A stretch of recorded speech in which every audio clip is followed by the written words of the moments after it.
할렐루야. 오늘은 하나님만을 노래하라 라는 제목의 말씀을 나누고자 합니다. 우리가 이방 땅에서 어찌 여호와의 노래를 부를까? 예루살렘아, 내가 너를 잊을진대 내 오른손이 그의 재주를 잊을지로다. 시편 137편 4절과 5절의 말씀.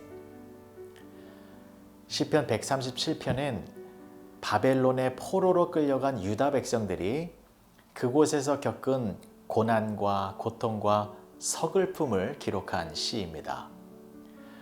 따로 표제어가 나와 있지 않아서 누가 기록하였는지는 알 수 없지만 어떤 일을 배경으로 해서 이 시가 기록되어 있는지는 내용을 통하여 충분히 짐작할 수 있습니다.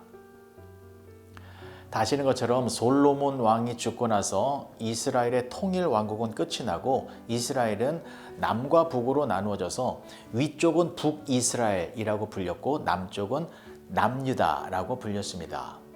북이스라엘은 왕들을 비롯하여 백성들이 하나님이 보시기에 악한 모습만 보여서 결국 BC 722년 아수르에 의해서 망하였고, 남유다는 130여 년이 더 지속되었지만 역시 BC 586년 바벨론 제국에 의하여 막이 내리고 말았습니다.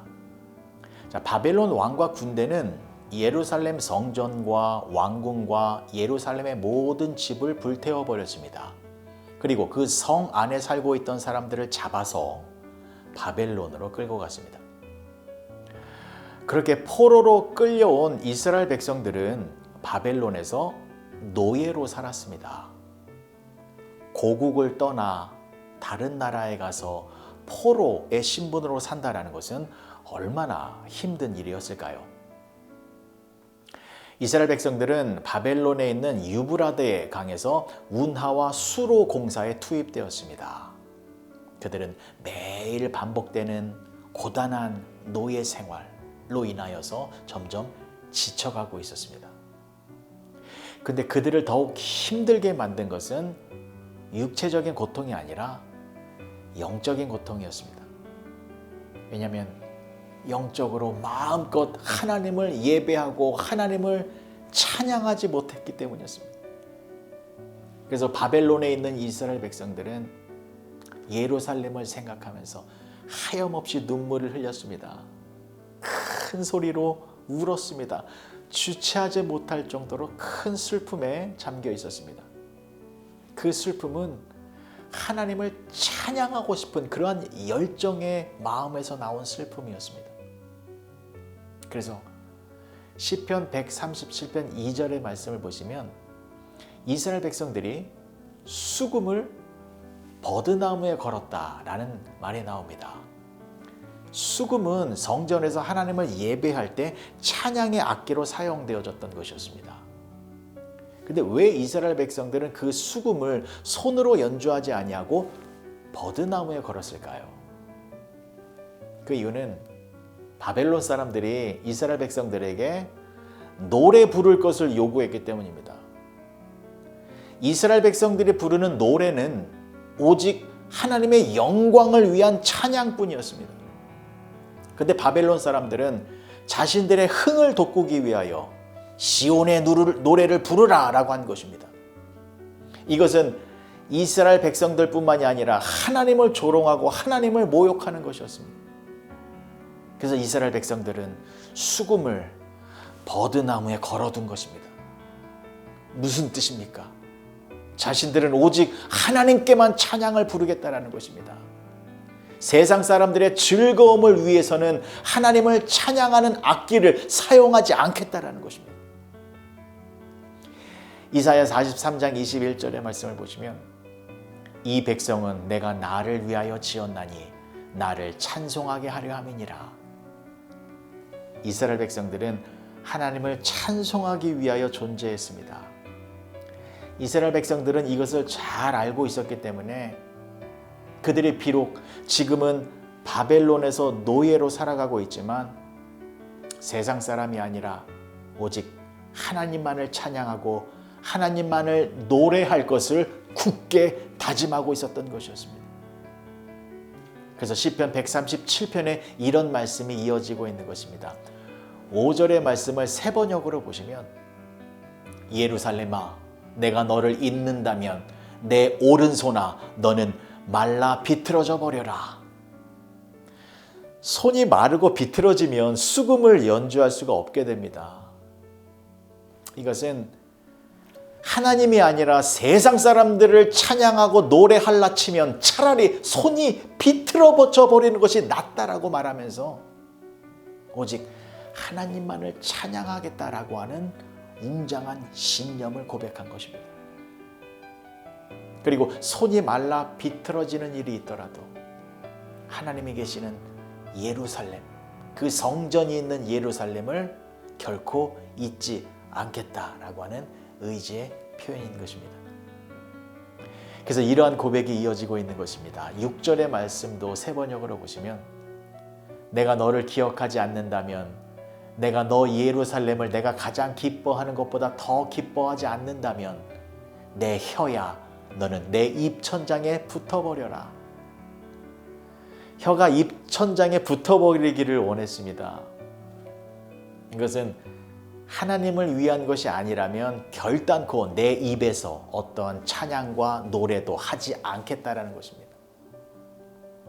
그러면 왜 이스라엘 백성들은 혀가 입천장에 달라붙기를 원했을까요? 그것은 그들은 예루살렘을 가장 소중히 여기고 또한 그것을 가장 큰 기쁨으로 여겼기 때문입니다. 그들에게 예루살렘은 그저 이스라엘의 도시들 중에 하나가 아니었습니다. 예루살렘은 하나님께서 임재하시는 곳이었습니다. 예루살렘은 하나님의 영광이 머무는 곳이었습니다.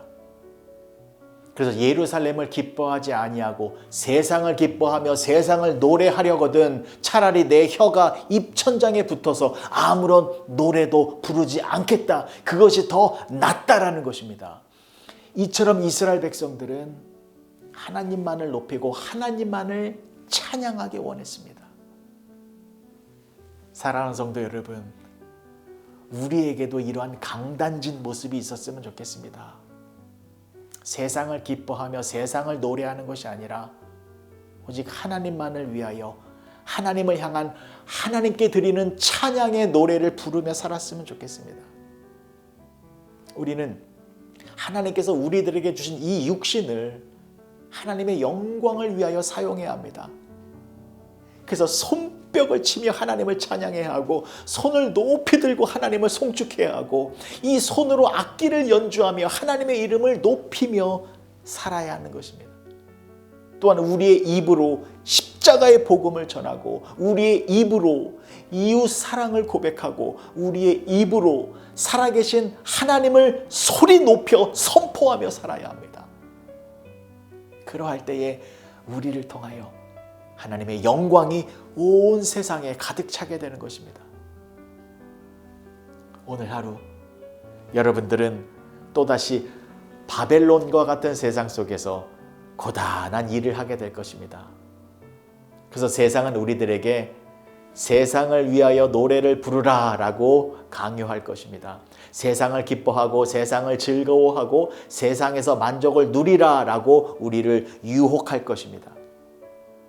그럴 때 더욱 하나님을 생각하고 더욱 하나님을 기뻐하고 더욱 하나님을 바라보시기 바랍니다. 그리고 입술을 벌려 더 힘차게 하나님만을 찬양해 보시기 바랍니다. 하나님께서 여러분들의 찬양을 기쁘게 흠양하셔서 여러분들을 바벨론의 포로지에서 꺼내주셔서 하나님이 계시는 예루살렘 안에서 참된 평안과 안식을 누리게 해주실 것입니다. 기도하시겠습니다.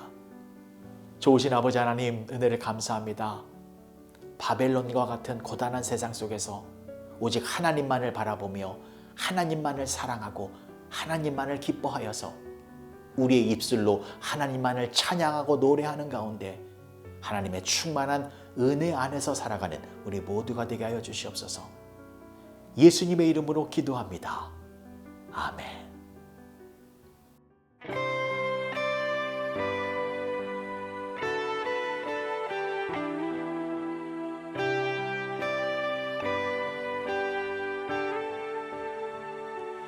송축해 내 영혼 내 영혼아 거룩하신 이름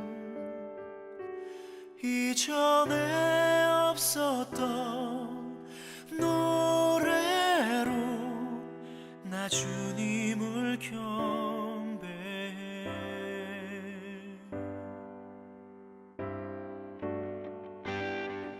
해가 뜨는 새 아침 밝았네 이제 다시 주님 찬양 무슨 일이나 어떤 일이 내게 놓여도 저녁이 올 때 나는 노래해